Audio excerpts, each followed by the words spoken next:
Bienvenidos a la segunda clase, que es de exploración física psiquiátrica, historia clínica mental, además del hábitus exterior.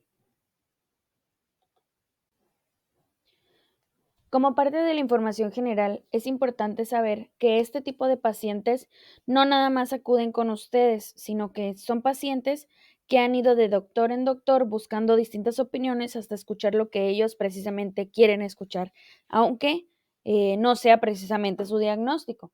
Entonces, parte de este hábitus de estos pacientes es eso, que tienen polifarmacias, por ejemplo, o que tienen múltiples recetas médicas o interconsultas por otros servicios en donde, en teoría, entrecomillado, pues no les encuentran qué tienen, ¿no? Pero nuestra labor como médico general es averiguar por qué tiene esos síntomas mucho antes de enviarlo a un especialista.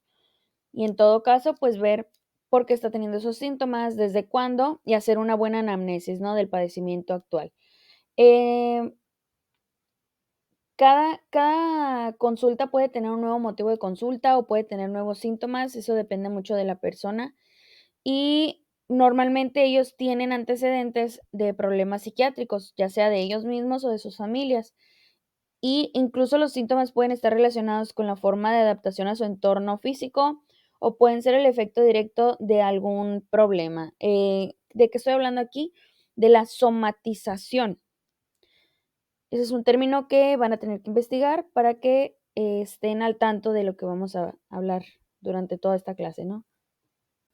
Como parte de una buena anamnesis, es importante determinar si nuestro paciente realmente es capaz de proporcionarnos todos los antecedentes. Es decir, el paciente me responde de manera inmediata, de manera coherente y toda la información que el médico reciba cuando no la ha solicitado no viola la confidencialidad del paciente. Esto es muy importante, muchachos, porque hay veces que los pacientes psiquiátricos pueden llegar a confesar crímenes, por ejemplo, y nosotros tenemos la obligación legal de dar información a las autoridades. ¿Por qué? Porque yo no le pregunté si él cometió un crimen. Él me lo dijo y una vez que él me lo dijo, pero yo no se lo pregunté, no estoy violando los derechos de la confidencialidad de mi paciente, especialmente cuando estamos hablando de un crimen o de un proceso probablemente jurídico, ¿no? ¿Qué es lo que pasa ahí? Si nosotros no decimos nada, automáticamente nos convertimos en cómplices y pues hay que evitarnos ese tipo de cosas, ¿no? Hay que evaluar también si mi paciente ha tenido alucinaciones previas o si ha tenido algún otro síntoma psiquiátrico, si alguna vez ha recibido alguna evaluación psiquiátrica y algún otro tratamiento, y también si este paciente ha llevado el tratamiento como se debe, porque si no lo ha llevado como se debe, quiere decir que no ha tenido un buen apego al tratamiento y por lo tanto es un factor de riesgo también para nosotros establecer un tratamiento. ¿Por qué? Porque si este paciente no se toma por sí mismo sus medicinas y no tiene una buena red de apoyo, el tratamiento va a fallar. Les aseguro que va a fallar. Em, Hay que tomar, por ejemplo, en estos pacientes registros de asistencia o registros de toma de medicamentos, ya sea por videollamada o acudir a consultorio para tener un mayor control de esta toma o en todo caso que un familiar se haga meramente responsable, ¿no? Cuando nosotros estamos haciendo la anamnesis, la entrevista, el interrogatorio al paciente, normalmente solemos hacer entrevistas rápidas o incluso un poco indiferentes con algunas preguntas cerradas de sí, no, para hacer una revisión completa, ¿no? Sin embargo, este tipo de interrogatorio nos va a impedir que el paciente revele información importante. Es por eso que hay que dejarlo platicar. Sí hay que dirigir la consulta, pero hay que dejar que el paciente platique, que nos diga cómo se siente, qué es lo que le está pasando, cómo está, porque solamente de esa manera él nos va a revelar información que quizá él no considera de importancia o quizá él no pensaba decirnos y pues se le salió, ¿no?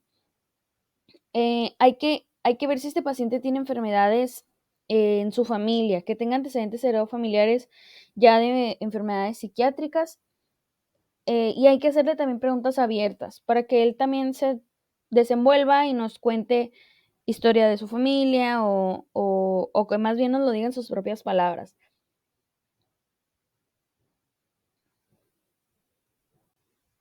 Hay que tener en cuenta al momento de la entrevista que nosotros como seres humanos, y esto es como lo define la OMS, es que somos seres biopsicosociales. Esa es la definición de salud, que tanto en el entorno físico, el social y el psicológico estemos conformados de manera íntegra. Nuestra entrevista con este tipo de pacientes tiene que ir enfocada a los pensamientos no deseados o desagradables y a la conducta indeseable. Se debe incluir en la medida que estas conductas afecten al paciente para su función social, laboral o interpersonal, para también nosotros tener un panorama más amplio de la personalidad de nuestro paciente y de su contexto personal, porque no todos los pacientes son iguales ni todos viven en el mismo contexto. También, y lo vuelvo a repetir, revisar antecedentes psiquiátricos, médicos, sociales y del desarrollo, desde etapas tempranas, si tuvo alguna situación emocional fuerte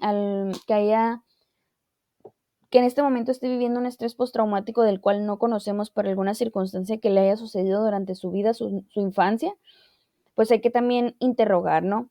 A la primera consulta el paciente nunca nos va a revelar toda la información. Es un proceso largo en el que tenemos que ir escarbando poco a poco y ganándonos la confianza de nuestro paciente. Sin embargo, concentrarnos únicamente en los síntomas psiquiátricos puede dar lugar a un diagnóstico primario incorrecto. También hay que hacer la evaluación por aparatos y sistemas. Hay que hacer diagnósticos diferenciales, no solamente psiquiátricos, ya que hay enfermedades psiquiátricas que causan malestares físicos y malestares físicos que causan enfermedades psiquiátricas.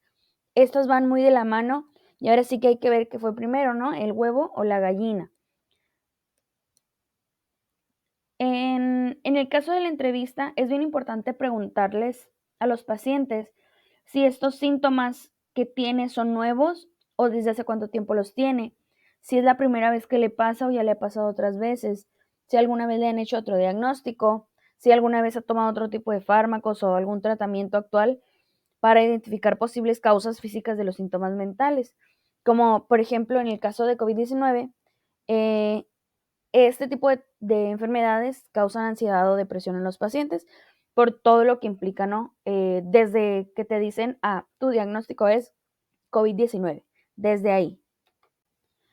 Dependiendo del perfil de personalidad de nuestro paciente, puede indicarnos rasgos que son de adaptación. Cuando hablamos de esto, estamos hablando, por ejemplo, de apertura a las experiencias o la escrupulosidad, o incluso de mala adaptación, como es que estén centrados en sí mismos, que sean dependientes, que tengan mala tolerancia a la frustración, y puede mostrar los mecanismos de afrontamiento utilizados para estos rasgos de adaptación.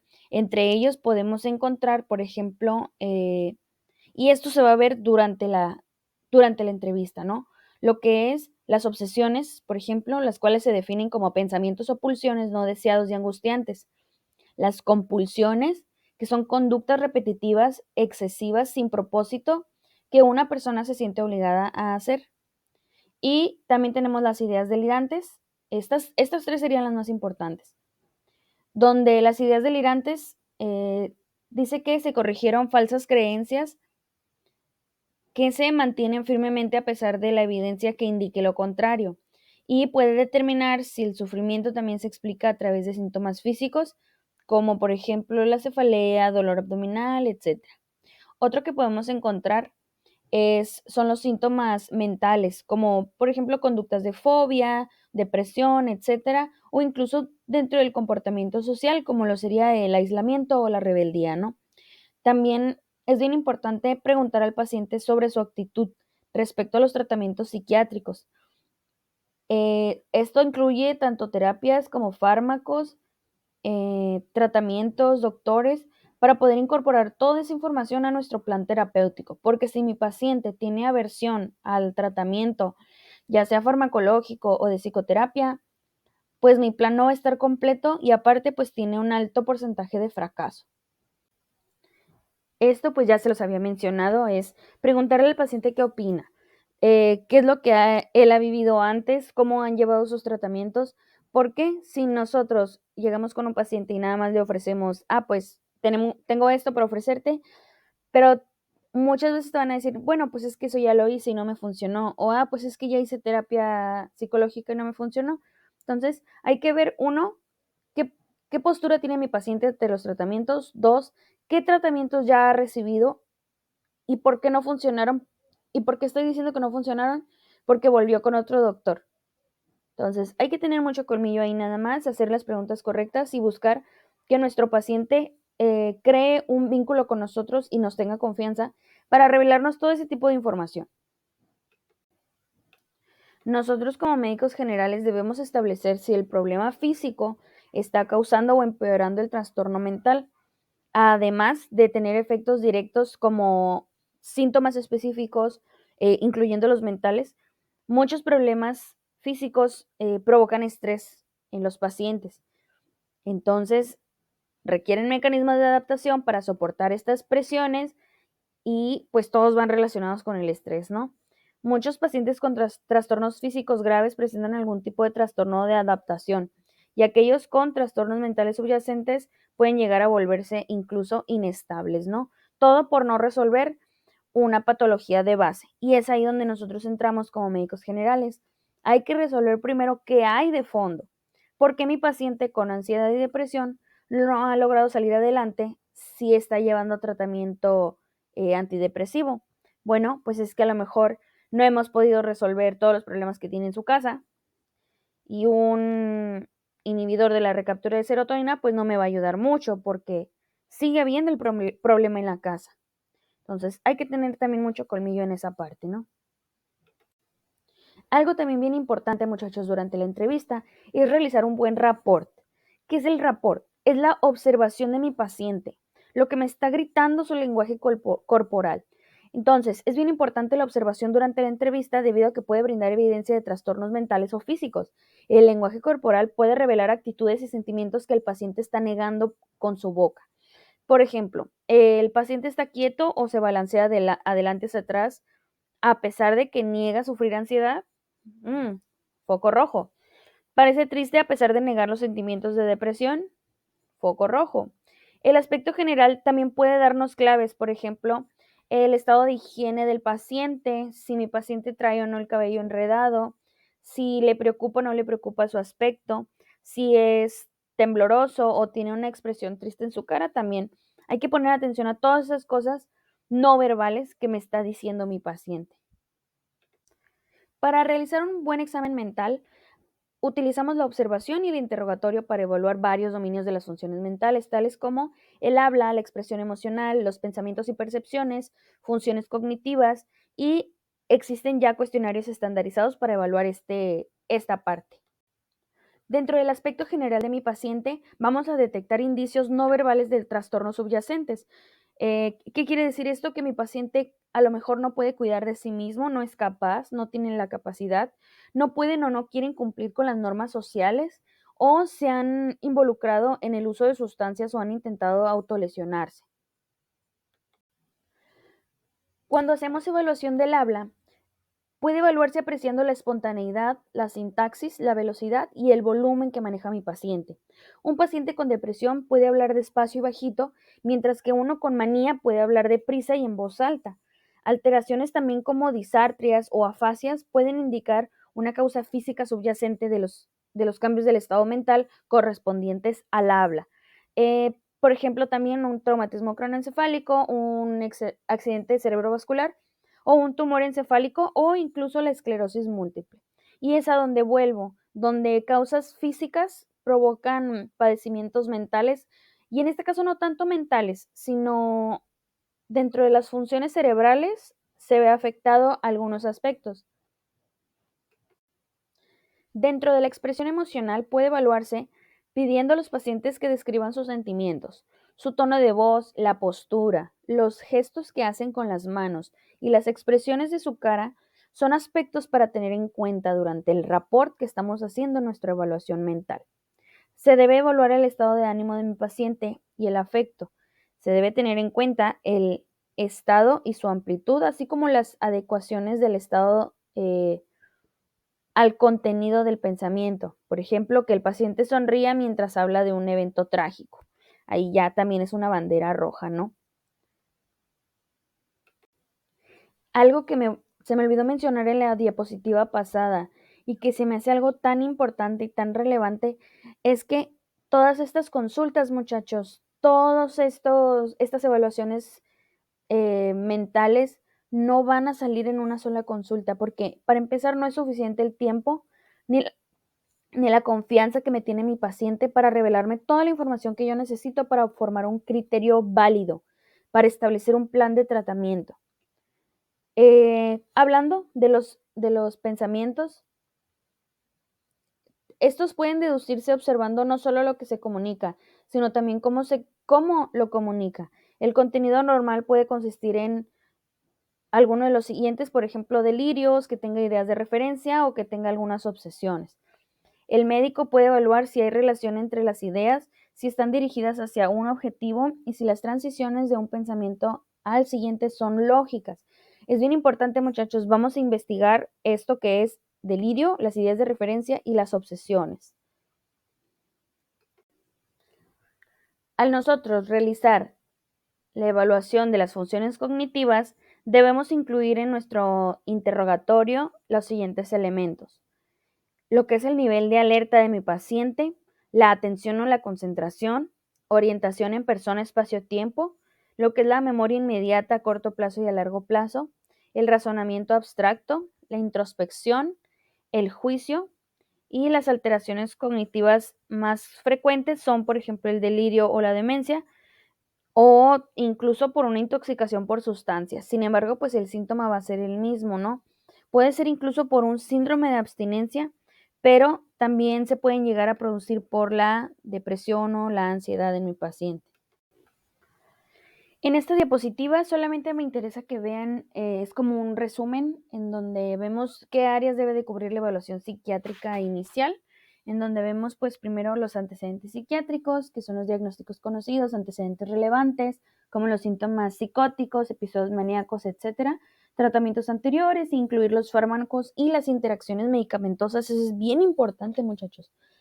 La anamnesis, trastornos conocidos y enfermedades crónicas, síntomas físicos de reciente comienzo, fármacos y tratamientos actuales. Volvemos a los fármacos, muchachos. Antecedentes sociales, su nivel de educación, antecedentes educativos, calificaciones, dificultades para terminar la escuela, antecedentes conyugales, incluido en la calidad y la estabilidad de su matrimonio o matrimonios o relaciones significativas, sus antecedentes laborales, legales, condiciones de vida, patrón de vida social, es decir, la calidad, frecuencia de interacción con sus amigos y familiares. También, por otro lado, los antecedentes familiares de salud, es decir, si tiene diagnósticos conocidos que incluyen los trastornos mentales. Y respuestas a